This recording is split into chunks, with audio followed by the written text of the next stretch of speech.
যাদের জন্য এখনো কবিতা লেখা হয়নি, আসলে তারা কি কেউ কবিতা পড়ে? যাদের জন্য শব্দের পর শব্দ প্রতিবাদ হয়, বিদ্রোহ হয়, প্রেমিক বা প্রেমিকা হয়,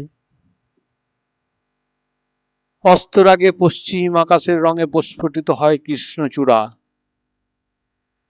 তানপুরার সুর তোলে শ্রাবণ, কবি কত যত্ন করে সাজিয়ে তোলে শব্দের বাগান। ধর্ষণের পর ধর্ষণকারী কবিতা পড়ে অনুতপ্তের মোমবাতি জ্বেলেছে কিনা শুনিনি কখনো।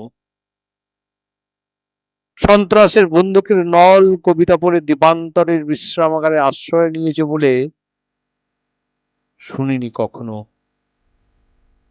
মৌলবাদ কবিতা পড়ে ধার্মিক হয়েছেন বলে শুনিনি এখনো। শুনিনি, হয়তো জানি না।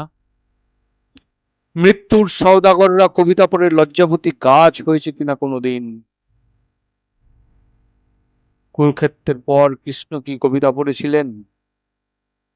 না ক্রুশবিদ্ধ যিশুর হন্তারকরা কোনোদিন কবিতা পড়েছিলেন? রোমের আগুনে সব কবিতা পুড়ে যায়, পলাশির প্রান্তরের সব কবিতা মির্জাপর হয়ে যায়।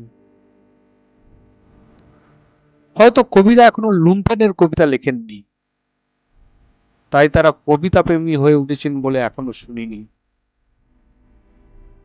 যে খাতার পাতায় শব্দগুলো ভীষণ কবিতা হতে পারত,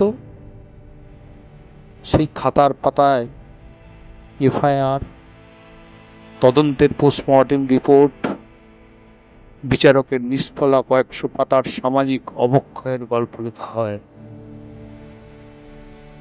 আসলে ঘটনার কুশীলবরা কোনোদিন কোনো কবিতা পড়ে না, না আগে না পরে।